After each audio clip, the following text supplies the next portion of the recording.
about how this helped me to achieve my own success.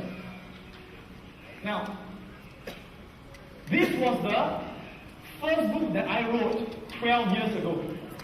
This book is called I'm Gifted, So Are You. How many of you have seen this book before? Wonderful, right? It's translated to Vietnamese as well. Okay? Now, I wrote this book 12 years ago to launch my career in Singapore, because at that time I was nobody. Nobody knows me in Singapore. So, I wrote this book when I was in the university. I was still studying, about to graduate. Why did I write this book? Those of you who know a bit about my history, you know that when I was young, I was a lousy student. I was lazy, I had no motivation, I failed many of my exams. And in Singapore, I ended up in one of the worst schools in Singapore. And then at the age of about 13 years old, I decided to change my life. I decided to wake up. And I attended a lot of seminars, just like you. I read many books, just like many of you. And when I attended the seminars and read the books, I got inspired by other people. We must always be inspired by other people. So I got inspired. And at 13 years old, I said, I want to change my life. I want to be a success. I want to be number one. Okay? So I started studying very hard. And from the bottom of the school in Singapore, I became one of the top students in Singapore. I went to the National University of Singapore and became one of the top students. So at that time, I was inspired. I said, hey, I want to write a book to teach other students how to succeed. I want to write a book to teach other students how to be a top student. So that was why I wrote the book. Now, here's the problem. After I wrote the book, it's called a manuscript. Right? Now, I knew that it was a good book. I knew it would help people. But the problem is, I have got no track record. I've got no credentials. At that time, I did not even have a degree. So who will read my book? I'm a nobody. I'm so young. I was only about 24 years old. Who will read my book? So I knew that I had to get a good publisher to promote the book. A good publisher that would give me the credibility. Yeah? So I took the manuscript and I went around to find a publisher. I went to the famous publishers like Simon & Schuster. You know what they said to me? They said, we're not interested in your book. I said, fine. Went to another publisher called Prentice Hall. They looked at the book, they said, I don't think your book will succeed. There's no market for a book. We're not interested. So I went to another publisher, went to another publisher, went to another publisher. I even went to a publisher called Penguin Books. There's a publisher called Penguin Books. And they even said to me, I'm sorry, but your book will not be successful. I thought, my God, even the bird doesn't want me. Okay, how to succeed, right? I didn't give up. I went on and on and on. And I was rejected by more than 10 publishers. No one would give me a chance. They say, you're too young, you've got no experience, no one will read a book. So eventually, one day, one publisher saw the manuscript. And he said, wow, this is interesting. And they called me up, they said, you know, Mr. Khoo, we want to publish a book. I was so excited. And this company that decided to do it is called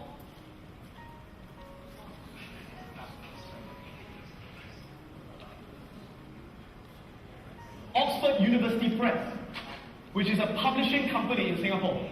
So I said, oh my God, wow, Oxford University Press, such a good brand name. I said, with their brand and my book, you'll be a bestseller. You'll be successful, right? So I was so excited.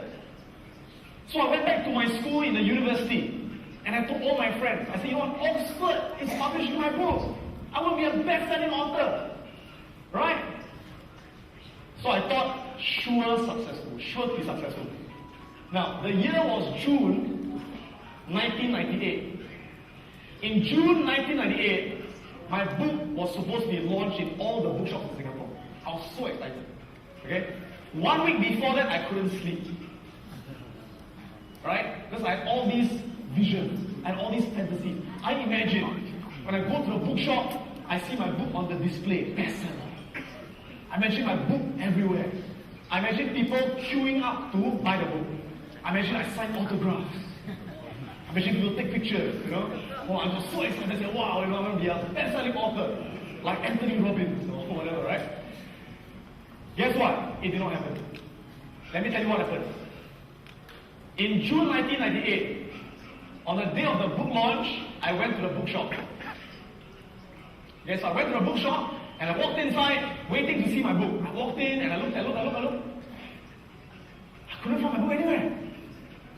And so I called the publisher. I said, excuse me, isn't the book being launched today? They said, yes. I said, I don't find the book anywhere. They said, where are you? I said, I'm in Borders. You know Borders? Borders is one of the most famous bookshops in USA, also in Singapore. It's the biggest bookshop, Borders. And I said, I'm in Borders. And they said, oh, I'm sorry, but your book is not selling there. I said, why not? It's a new book. Why isn't the big bookshop taking my book? They say, Mr. Adam, you must understand. You are a first-time author. You have got no experience. You have got no track record. The big bookshops will not give you the space to put your book. I said, where's my book? They say only the small bookshops will take your book. Small bookshops? Yeah, the lousy bookshops. So I said, okay, at least it's selling somewhere. I said, where? So they gave me the name of some bookshop very far away, which I never heard of before. I said, okay, fine. I traveled all the way there to this small bookshop in Singapore. I went inside and I looked. I still couldn't find a book. Not even in a small bookshop. So I went to the person in charge and I said, excuse me, do you have this book, I'm Gifted, So Are You? She said, ah. I said, I'm gifted, so are you. She said, I don't know. See yourself. So I went in there, I checked. And after 20 minutes, I found my book. 4 copies. 4 copies. And it was not even displayed on the shelf. You know where it was? It was on the floor. It was right on the floor. Here. It was not displayed this way, it was this way. You know? And it was stacked on top of a lot of other books. So look at me and say, my book! It's on the floor! Who can find the book? Right?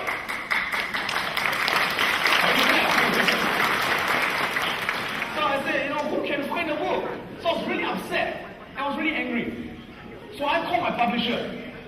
And I said to my publisher, I said, hey, why is it you are not marketing the book?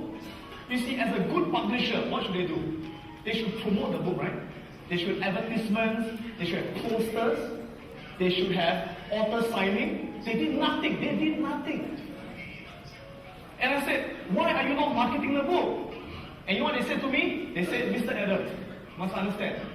At Oxford University Press, we have got no marketing budget. We have got no marketing budget. I said, why? They said, because normally we only publish dictionaries. We only publish dictionaries.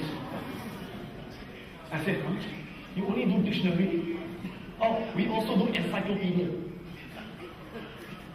And they said, we don't normally do your kind of books.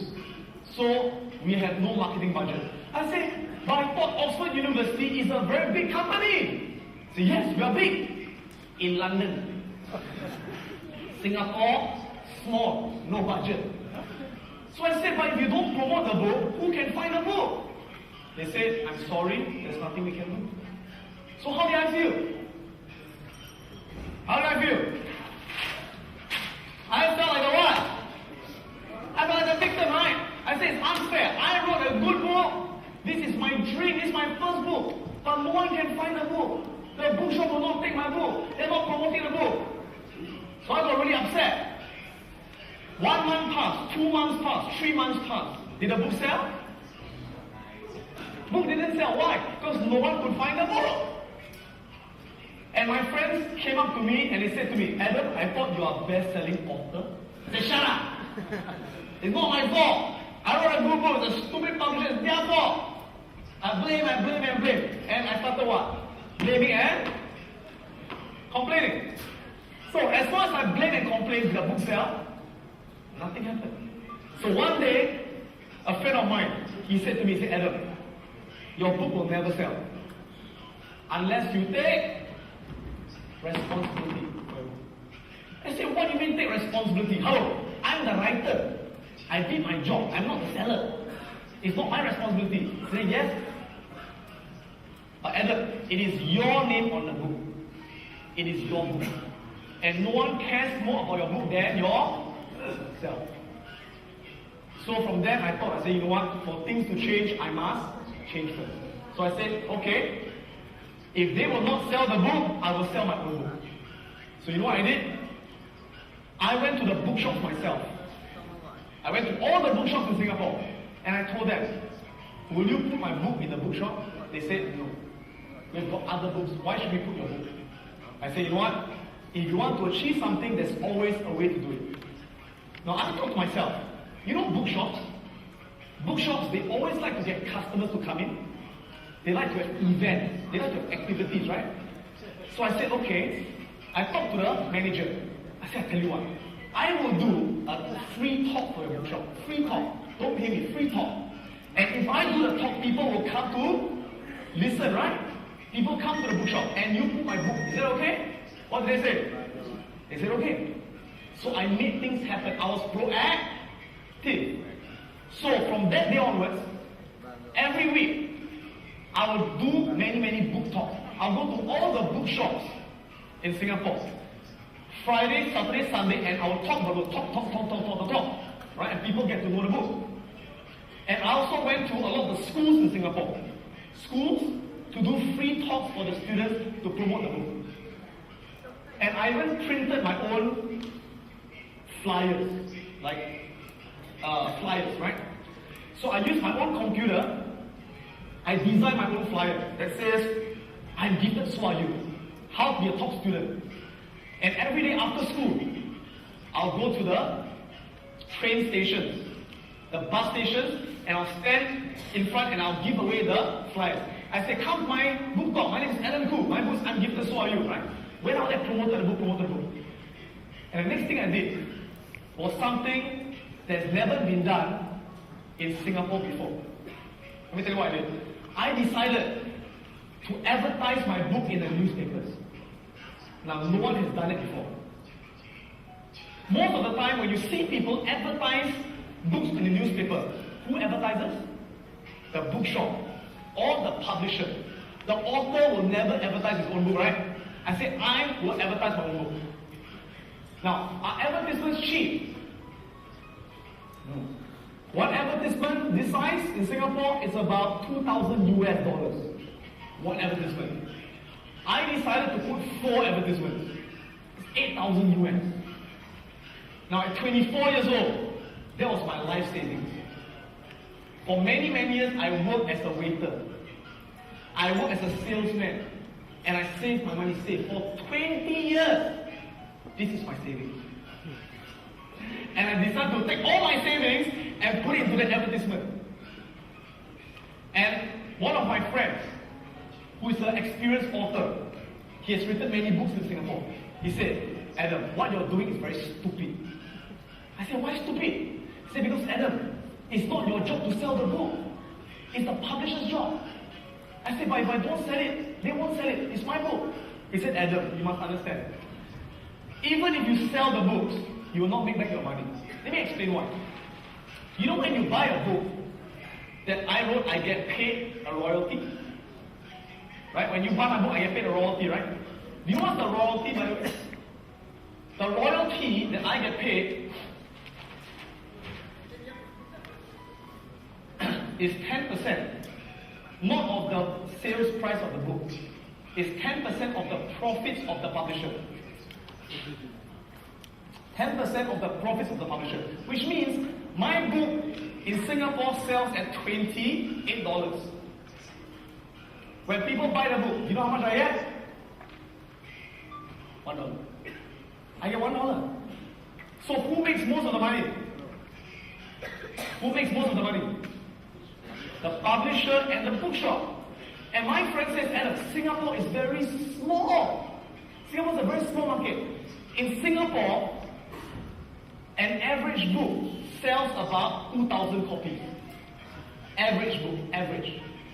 He said, even if your book is a good book, it will only sell, bestsellers sell 5,000 copies in Singapore. 5,000. He said, 5,000, multiplied by $1. How much is that? $5,000, right? So I say, Adam, you put in $8,000 advertisement, you get $5,000, you lose money. Stupid! Stupid! But you know what I said? I said to myself, even if I lose money now, it's okay. Why? I think in the future, I think long term. I think if my book becomes successful, I become famous in Singapore. I become famous, I will build my business to be more successful. I said the book is only a marketing. It's only a tool for marketing. So I decided to spend the money. I took out the $8,000, and I advertised it everywhere. And people got to know about my book, right? And I can tell you that when you do the talks in the bookshops, it is not easy.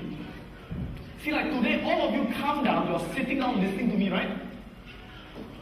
When you do book talks, you talk in a bookshop, people don't come to listen to you. They come and buy books. So you have to what? Get their attention, right? So when I first talk in a bookshop, I'm talking. No one is listening to me. I'm talking to the air. And I talk and talk and talk until finally people buy book. It's very, very difficult, right? And so slowly, the book started selling more and more as it became more popular. But you know, Borders in Singapore, the number one bookshop in Singapore, they will still not take my book. They will not take my book. And you know why? They said, we do not take local authors. We only take international books.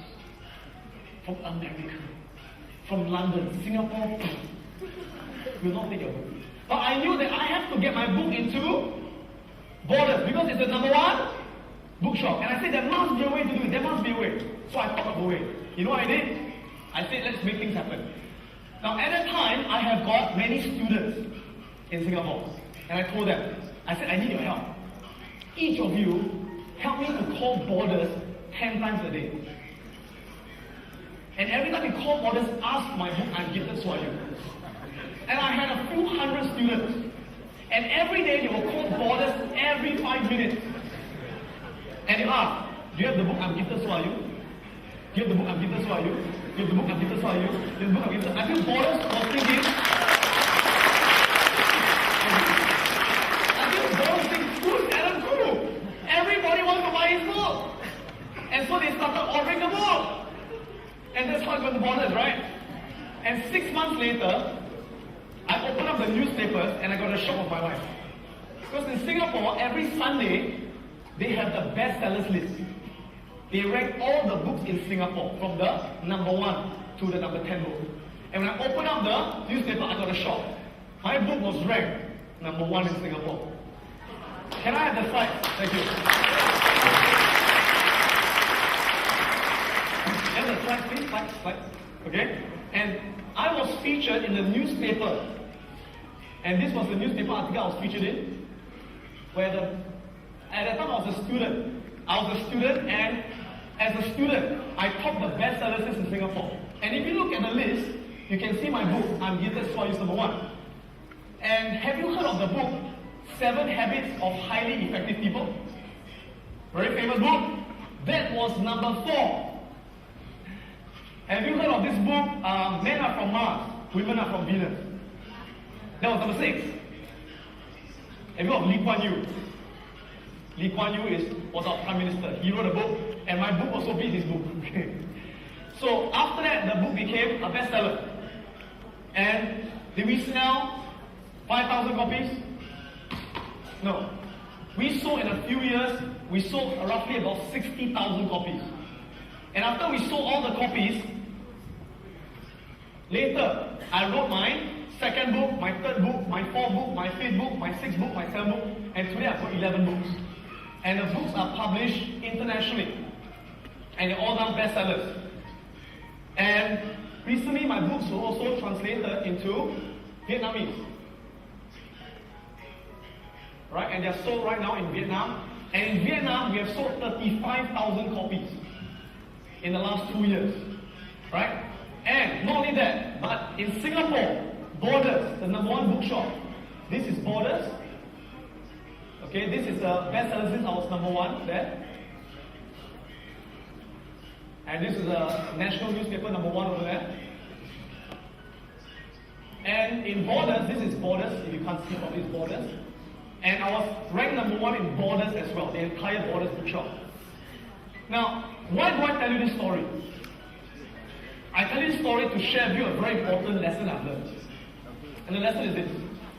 Very often in life, when we got dreams, we got goals, many people will not give us a chance. Many people will not give us a chance. And if people don't give us a chance, don't complain. Don't blame. Because if you do, nothing will change. But when people don't give you a chance, what do? You make your own chance. You make your own opportunities. You create your own opportunities. And many times in life, that to achieve things, there are things that must be done that is not our job. It's someone else's job. Or if we keep thinking it's someone else's job, it never gets done. Sometimes we just got to take action and do it and make it happen for ourselves. Does this make sense? Yeah? So I hope that you learn something from this lesson. And can I give you a little exercise to do? Exercise? Yeah? Because I believe if you just input, you don't really learn anything. You got to output as well. When you output, you learn even more. So I'm going to give you a little exercise, and during this exercise, please stay back and do the exercise. If you really have to go to the toilet, it's really urgent, run quickly and go. If not, stay here to do the exercise. Is that okay? Okay, so here's the exercise. And the exercise, I think, is on page 7. Page 7. Page 7. And I'm going to show you how to do this exercise. And I'll ask some of you to share what you have learned, yeah? Can I have the video over here? Okay.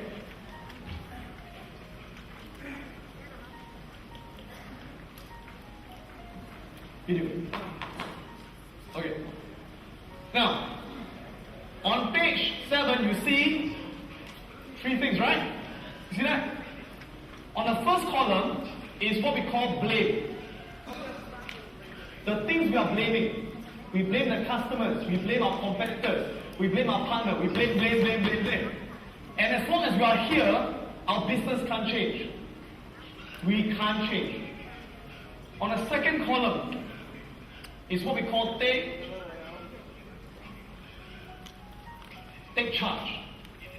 From blaming, how can we take responsibility? And the third column, it is called new actions.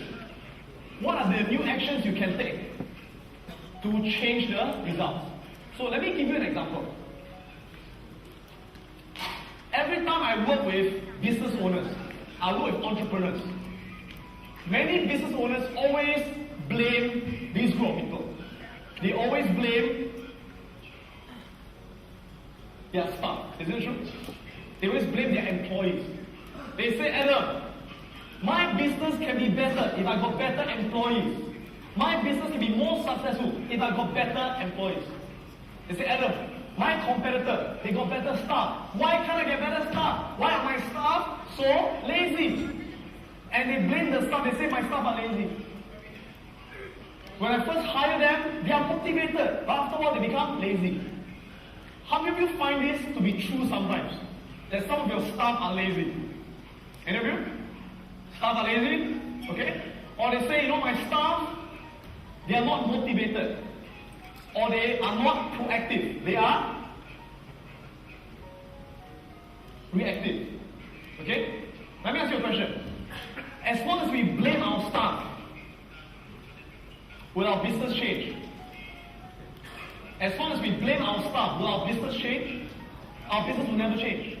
Right? Because if we blame our staff, remember then our staff are controlling our business. We are not controlling our business.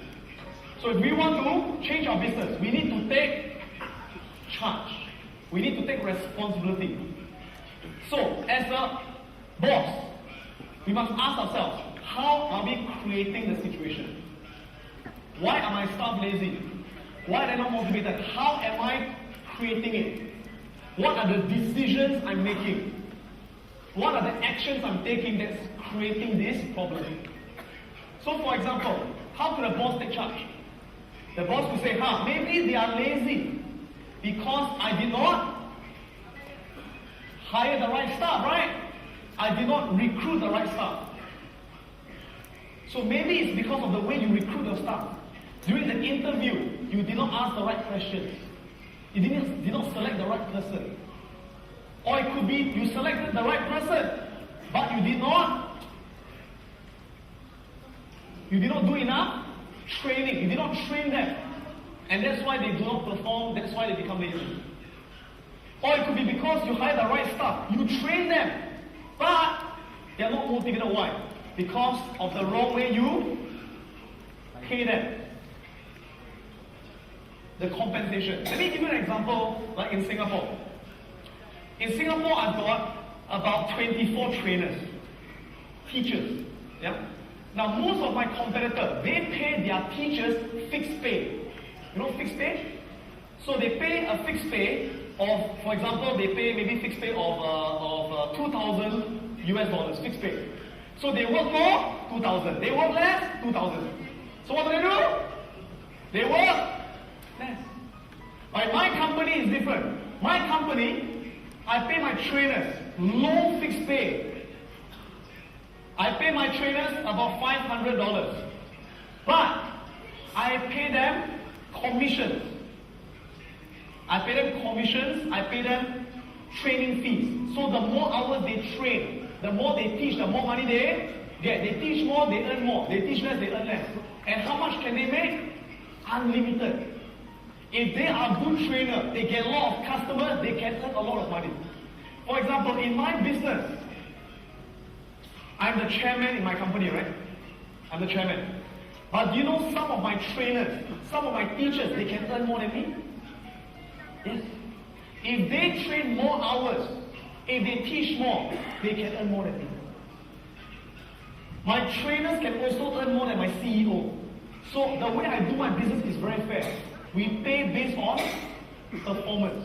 We pay based on result. The person who gets the most result will get paid the most. So everyone is motivated. So that makes a difference. So the moment I take responsibility, I am creating the situation. Then I can take new actions. I can begin to do new actions. I can change the way I recruit people. Where I carefully select the right people to join my company. I won't choose anyone. I only choose people who do more than expected. I only choose people who are proactive. And when I hire people, I make sure what do? I do a lot of training. I train them to have the right mindset, to have the right skill set. And I make sure I pay them. So the more they work, the more money they earn. Right? So right now, how many of you have had a business partner before? How many of you have had a business partner before? Okay. How many of you have had a bad business partner before? How many of you have had a business partner who cheated you before? How many of you had a business partner who cheated you before? Oh, wow, so many of you. You know what? So did I. No. So did I. Okay? And I give you an example. What happened was about 6 years ago, I've got this man who is a very good interior designer. He designs houses. Very good interior designer. And he's quite old. He's about 60 years old. And he's actually one of the top interior designers in Asia. He designed many of the banks, many of the hotels. And he read about me in the newspapers. So one day he called me up and he said, Adam, I'm a very good designer, but I'm bankrupt. I've got no money, bankrupt.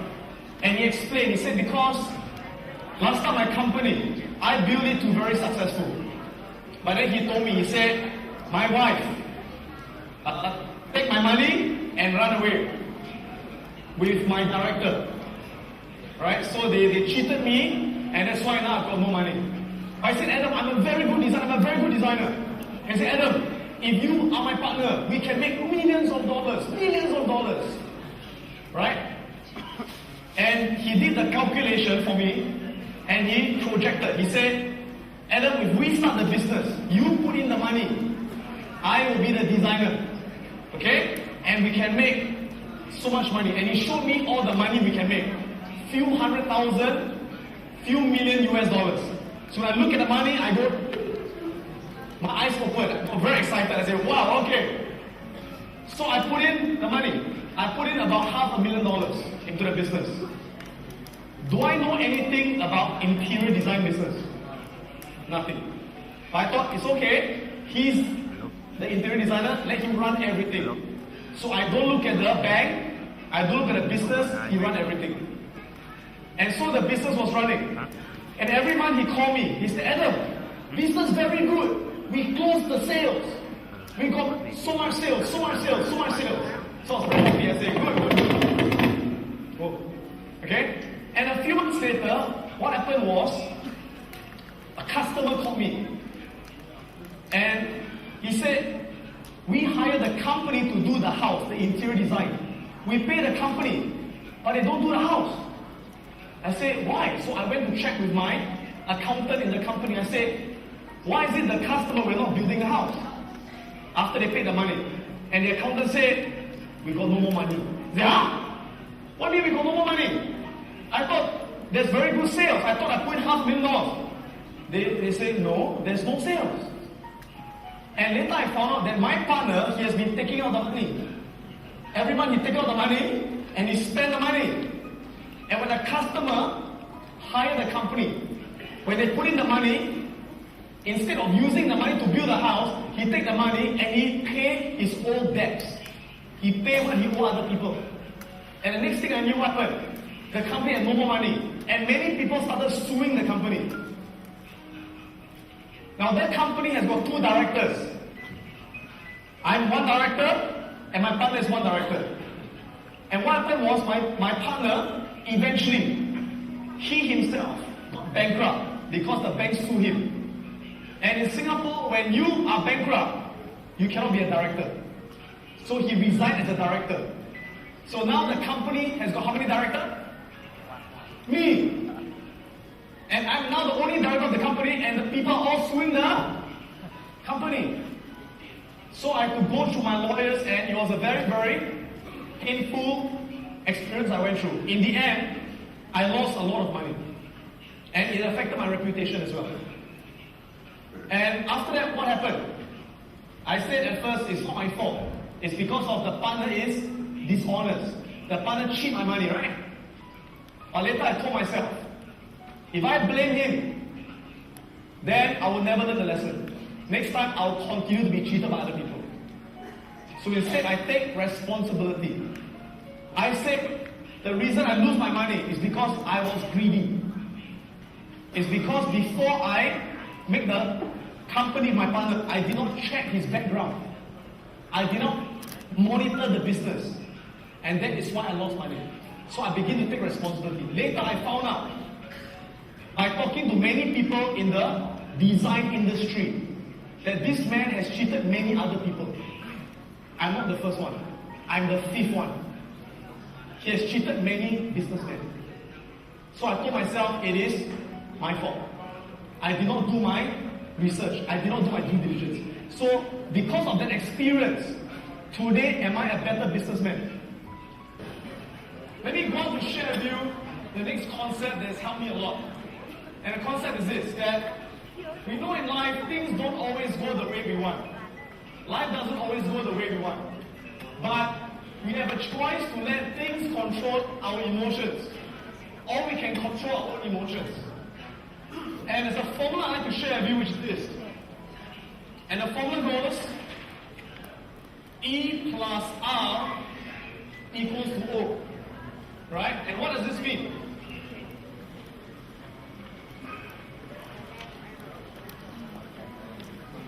I'll show you where it is on the notes in a while. Don't worry. I'll show you it's in the notes later. Yeah? So just take a look at this for a while. And what does E stand for? E stands for event. Event. Okay? Let's all say it together. Everyone say event. Event. Okay. What's an event? An event is anything that happens to us. For example, if you're born in a poor family, that's an event. If you're born in a rich family, that's an event. You've got a good wife, that's an event. You've got a lousy wife, that's an event. The economy going through a recession, that's an event. Your company wins business, that's an event. Your staff leaves your company, that's an event. So events are things that happen to us all the time. Some events can be good, and some events can be bad. Now, can we control every event that happens to us every day? Can we control every event that happens to us every day? Yes or no? No, we can't. Right? Like for example, imagine you're a windsurfer. You know windsurfing? As a windsurfer, can you control where the wind is blowing from? Can you control where the wind is coming from? You can't control the wind, right? So if you're windsurfing and the wind changes direction, and if you blame the wind, you say, stupid wind. Right? Can you control the wind? You can't control the wind, so why blame the wind? There's no point blaming something you can't control. But you can't control the wind. Can you control your sail? You can control your sail. The wind changes direction. And if we change our sail, we can still go in the direction we want to go. But you see, a lot of people in life, they believe that the event is what creates the outcome. They believe the event creates the outcome. So they believe, because I'm born in a poor family, so I got no money, I got no opportunity, that's why I'm poor. Or they believe that the economy is in a recession, so there's no customer, so that's why my company goes bankrupt. Or I got a lousy partner, I got a lazy partner, so my business will fail. A lot of people, they blame the event, right? People who are very successful, is it because they got all the good events? People who are very successful, is it because everything goes the good way, the way they want it to go? Yes or no? No. We know that some of the most successful people in the world, they go through the worst events. The worst things happen to them. They got the worst partners, the worst family, the worst economy, but they are still successful. Why? Because they believe the event does not affect my outcome. But what affects my outcome is the way I react or the way I respond to the event that affects the outcome. Everyone, let's say this together. Everyone say, respond. Respond. Okay? So out of 100%, thank you. Respond, right? Out of 100% of the outcome, 10% comes from the event. But 90% comes from the way that we respond. Now we can't change this. We can't change this. But can we change this? Can we control this? We can't control this. We can't control what happens in the outer world. But we have absolute control what happens in the inner world. So let me give you an example. How many of you have ever worked very hard on something before? You've worked very hard on a business, or you worked very hard on a relationship, but it failed. How many of you have experienced this before? All of us, right? All of us, right? Okay. So when you work very hard on something, you do your best and it fails. How do you feel? How do you feel? You feel angry? You feel disappointed? Do you feel happy? Do you feel motivated? Do you feel like giving up? Now, do we all feel the same thing? When all of us fail, we get a bad event, do we all feel the same thing? Do we feel the same thing? Who says yes? Who says no? The answer is no. We all feel differently, right? Depending on how we choose to respond. I give you an example. Let's say, for example, a person works very hard, but they lost the business. They lost the business. How do they feel? Depends. Some people, how will they respond? They will respond by saying, why? Why did this happen to me? Why am I so unlucky? Why am I so stupid? I'm such a failure. It's too difficult. I can never succeed. I'm giving up. Right? And if you respond this way, how do you feel? You feel like giving up and you will not take action. And what's the outcome? Will you succeed? You won't succeed. But some people, they go through that same failure. They lose the business, but they respond differently. They say, you know what? What can I learn from this? How can this make me a smarter businessman? How can this make me better than before? How can I learn from this? So next time, I can win a bigger deal than what I just lost. And if they respond this way, will they be more motivated to change and to take more action and get better results? Yes or no? Yes. So it depends on how you choose to respond. Let me share with you a story of a person I know who is very, very inspiring in Singapore. Can I go back to the slides?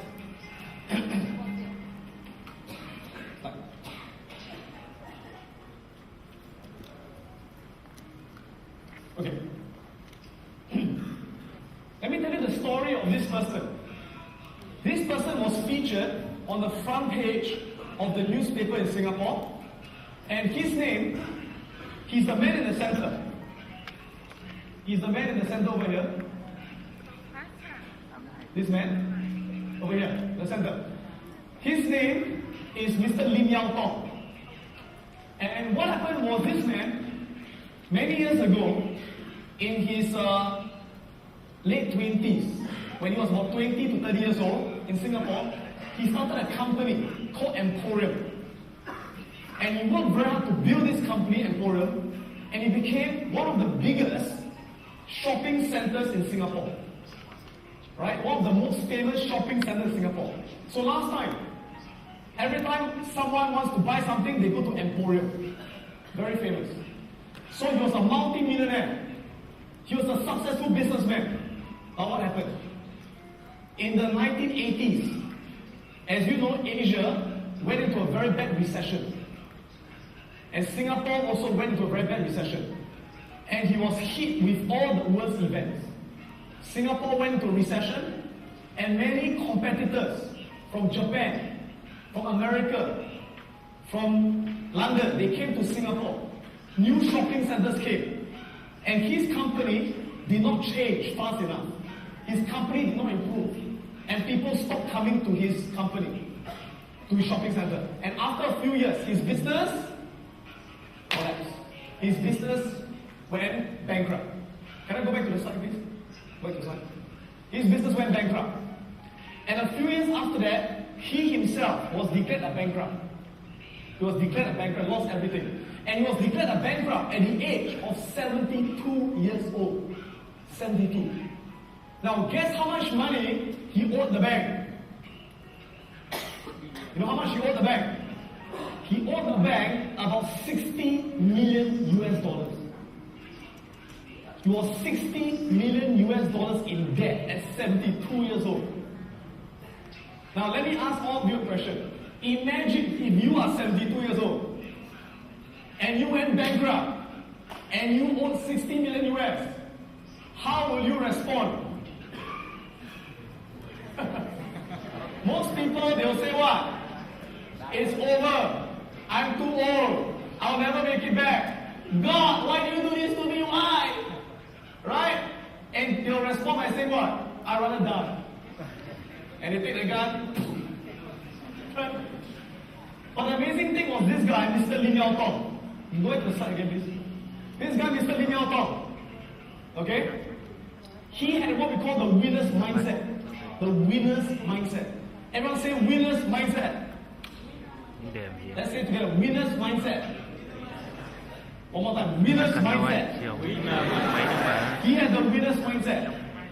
What happened was, when he lost everything, the reporters and the newspapers, they came to interview him. And they asked him, how do you feel?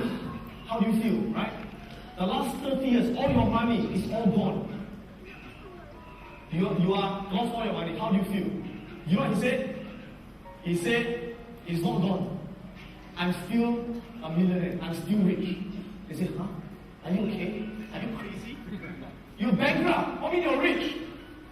And he said, this man said, he said, my true wealth, my true riches is not how much money I have in the bank.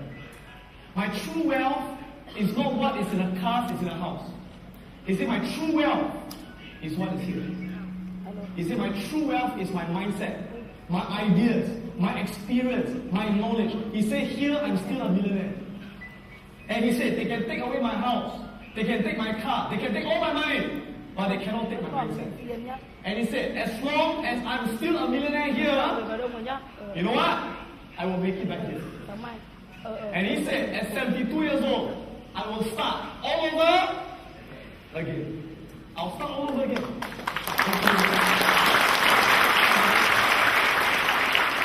And start from zero. Does he start from zero? Is it zero? Zero? No! Minus 60 million. Minus 60 million. So what do you do? He left Singapore. He went to Malaysia. He went to Brunei. And he started all over again. Now he had no money. But what did he do? He had the courage. He was proactive. He went out there to look for new investors. He went out there to borrow money from his friends. He started all over again. And 10 years later, at the age of 82 years old, what happened? He made back all his money.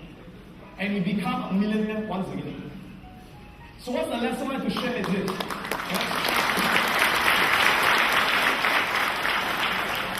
That every time I read this article, I get very inspired myself. Because it reminds me that I should never ever give myself excuses. When I think I'm too old, hey, there are people older than me. When I think that I got no money, there are people who are worse than me. Right? But it is not our event.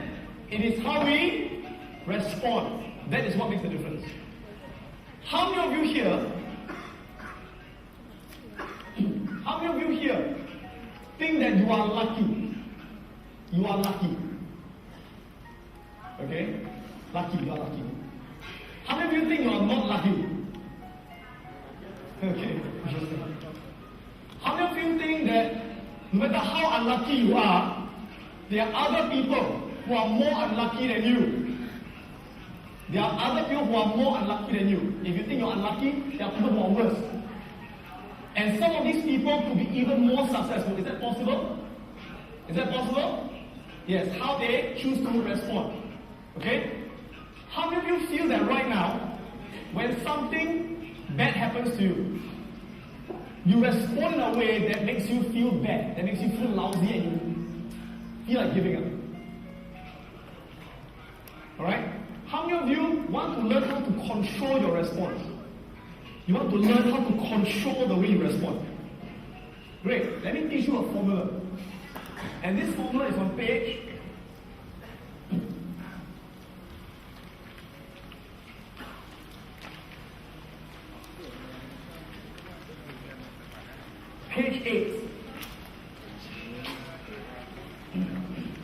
Page 8. Okay, go to page 8. And on page 8, now I'll need the camera. I need the slides from now on. Just focus on the slides. Okay. On page 8, you will see something like this. On page 8, right? You see, whenever something happens to us, we must learn to control our response.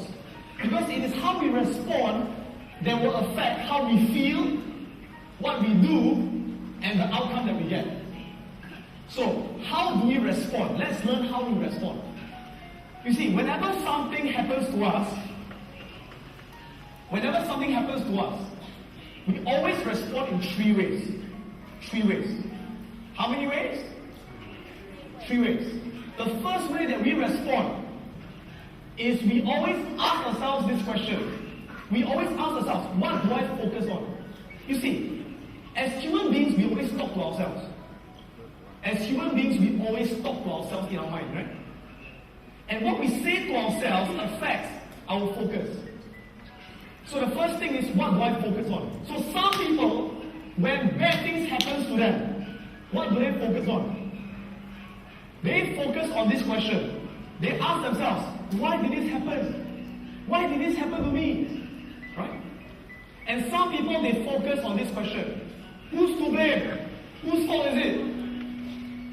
And some people ask themselves this question, what have I lost? What have I lost? So imagine, that man was 72 years old, right? Mr. Lim. When he went bankrupt, when he lost all his money, imagine if every day he keep thinking, why did this happen to me? Why did this happen to me? Will he get an answer? No. If he keep asking, why did this happen to me? He will never find an answer. Imagine if he keep thinking, who's to blame? Who's to blame? Whose fault is it? The recession's fault. My competitor's fault. And if every day he focuses on, what have I lost? I lost all my money. I lost all my money. How will he feel? He'll feel negative, right? He'll feel lousy. And probably what will happen? He will give up. Now, people who succeed, why? It's because they don't focus on the problem. They don't focus on what they lost. You know what they focus on? People who succeed, they focus on this question, what can I learn? That's the most important question. They keep thinking, what can I learn? Can we say this together? We say, what can I learn? What can I learn, right? Now, your brain is very interesting. When you ask your brain a question, your brain will find an answer. When you ask your brain a question, your brain will find an answer. Your brain is like Google. You know Google? Your brain is like Google. If you ask your brain, why am I stupid? Your brain will tell you all the reasons why you're stupid. If you ask your brain, how can I be better? Your brain will find ways to be better. You must control what you say to yourself. So if you ask yourself, what can I learn? What can I learn? What can I learn? You know what? You will learn something. So that man, Mr. Lim, he asked himself, what can I learn? What can I learn? And you know what he learned? He learned that his business must keep improving. His business must keep changing. All competitors will take it away. That's what he learned. And he focused on the next question, which is, what do I have? You see, losers always focus on what they don't have, and they feel lousy. I don't have money, I don't have time, I don't have this, I don't have that. Winners always focus on what they have. So that man, Mr. Lim, he focused, what do I have? What do I have? He doesn't have money, but what does he have? He has mindset. Yes, he has got his mindset. He's got his experience. He's got his health. He's got his friends, right? And when he starts to focus on what he has, he begins to feel motivated. You gotta focus on what you have. And the final thing, he did not focus on what he lost. He focused on, how can I turn this around? How can I make the money back? How can I make the money back? So in other words, don't focus on the problem, focus on the solution.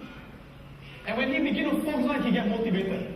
So the first thing is, focus on what you can learn, focus on what you have, and focus on how you can turn it around. The second way we respond is we ask ourselves this question, what does this mean? What does this mean? What does this mean? You see, the interesting thing is this. The same thing can happen to two people, but it means different things to them. Okay, let's imagine, one day, you are walking down the road. Okay? Walking down the road.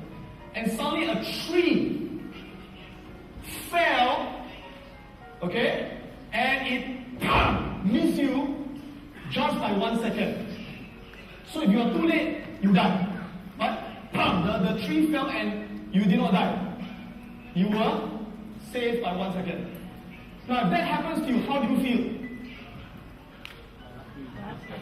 Okay, how many of you would feel lucky, like, wow, I'm so lucky, and you will go to the casino and gamble? Okay, how many of you would say, no, this is not luck? It's because God saved me. It's because I'm not meant to die. It's because I'm meant for greater things.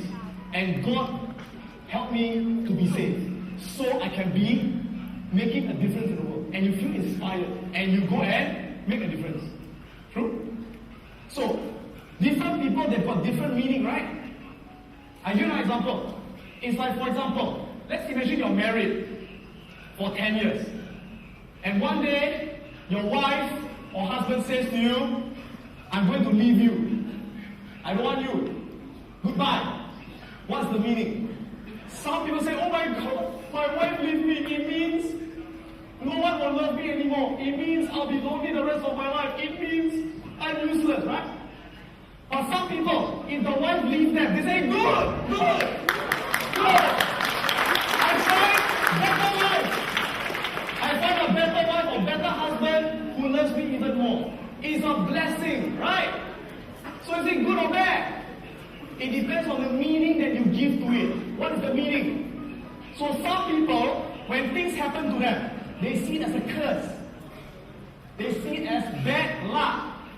But some people, they say it's not bad luck. It is a blessing in disguise. It's a blessing in disguise. Some people, when bad things happen to them, they think bad luck. But some people think it's not, it's a test. I'm being tested. Life is testing me. Or they believe God is testing me, if they believe in God. Okay? Some people, they see things as a loss. Other people, they see it as an opportunity. So what is the meaning you give? Losers always see things as a loss. Winners see things as an opportunity. What is the meaning you give?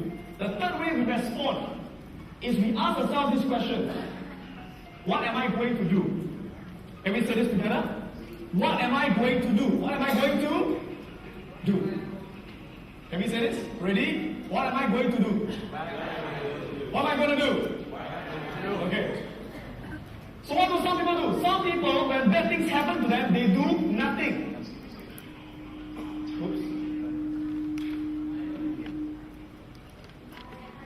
Some people, they do nothing. Right? They just complain. But some people, when bad things happen to them, they will take action. But they take destructive action. They take negative action. They say, my wife leaves me, I will kill her. I'll kill her lover. Okay. But some people, they will take creative action. They say, my wife leaves me, never mind, go. I find a better one. What is the action we take? True? So, for Mr. Lim, who is 72 years old, when he went bankrupt, what is the meaning he gave? He said, it is a test. It is a test, and he started to take new action. Let me show you one last thing, okay, before we take our lunch break in a while. Show you one last thing. So once again, let me ask you a question once again. How many of you think you are lucky? Who thinks you are lucky? Okay, more hands up. Who thinks you are not lucky? Right, again. No matter how unlucky you think you are, there are people who have got less than you. I'd like to show you another story of another man who has inspired me a lot as well. And this man, his name is Nick Vujicic. How many of you have heard of Nick Vujicic? Who's heard of Nick Vujicic? Who's not heard of Nick Vujicic? Who has not heard of this guy? Okay? Now this guy, he's an Australian. Yeah? And if you think that you have a lot of bad luck, this guy is worse. Because what happened was, when he was born, can I have the video here? When he was born, can I have the video over here? Yeah, video. Okay. Yeah. When he was born with no arms and no legs. He's got no arms and no legs. And he's only got one foot with two toes. Right? Now, let me ask you this. If you were born this way, would you think you're lucky? Probably not, right? And he was born this way. And what happened was, the day he was born, and the nurses delivered him, the moment they saw him as a baby, they started crying. Can you imagine? A baby born with no arms and no legs? Yeah? And then the father who saw his firstborn son being born, he was so shocked. It was not a happy day. He ran out of the hospital and he threw up. And that was the day that he was born. Imagine the day you are born, your parents are not happy. Your parents are sad. It's a tragedy. But after he was born, the doctors told the parents, they said, your son has got no arms and no legs. Next time he'll never be able to stand. He'll never be able to walk. He'll never be able to go to school. He'll never be able to get a job. He has got no future. He's got no future. But after the parents accepted the fact, they say, you know what? He's still our son. We will still bring him up and love him like everyone else. And so when he was growing up, his parents encouraged him a lot. Right? They taught him to believe in himself. But was it easy for him? It was not easy. Imagine when he was in school, he had no friends. People looked at him and went, They thought he was a freak. Right? They threw things at him, they laughed at him. And at the age of 9 years old, he thought of only one thing. He thought of killing himself. Because he thought, what's the point of living? What's the point of having a life? I've got no future. Nobody will ever love me. Nobody will ever marry me. Why do I live? And one day, the mother went up to him. And the mother said, Nick, you're born without arms and without legs. Is it your fault? Is it his fault? No, same thing. If you are born poor, it is not your fault. Right? If you're born rich, it's also not your fault. But the mom said, Nick, you have a what? You have a what? Choice. Can we say this together? Everyone say choice. You have a choice. Thank you. You have a choice. What's the choice? Can I go back to my slides? He said, you have a choice of what you want to focus on. Or what you want to focus on. You see, at first, Nick, what did he focus on? In the past, he kept focusing on, why did this happen to me? Why this happened to me? And he focused on who's to blame, whose fault? God's fault, make me like that. And he focused on what he lost. He said, I've got no arms, I've got no legs. Think about it.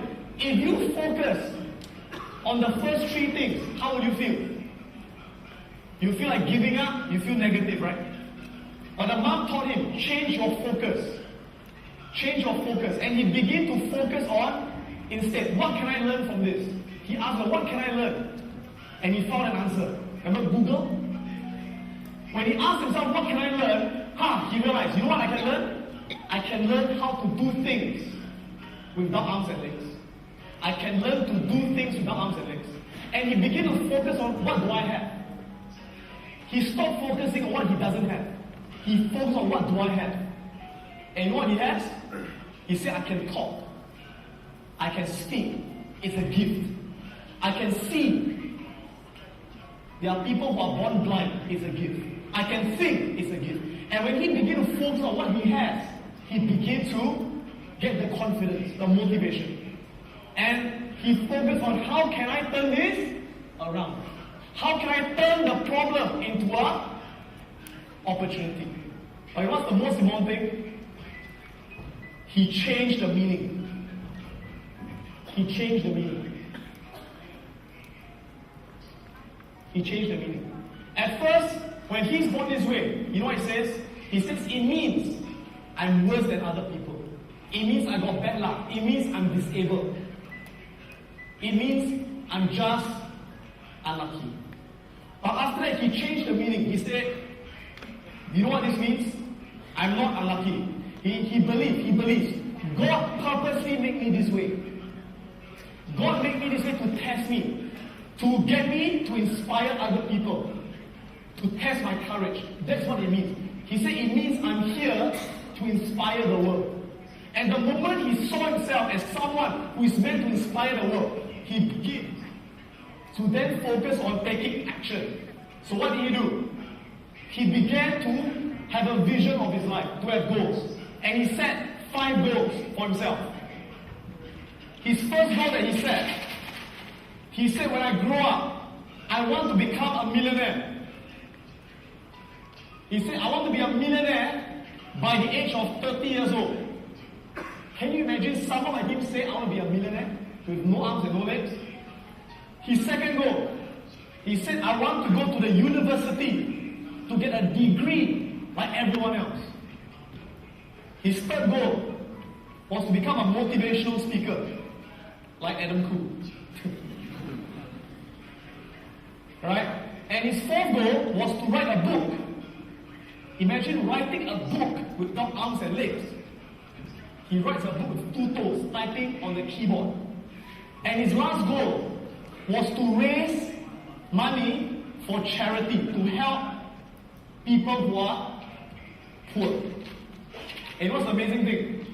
By the age of 20, 26 years old, 28 years old, he has achieved every one of these goals. Today, Nick is a multi-millionaire. He's a multi-millionaire. How did he make his money? He's a property developer. He develops property. He's a stock investor. And he's a motivational speaker.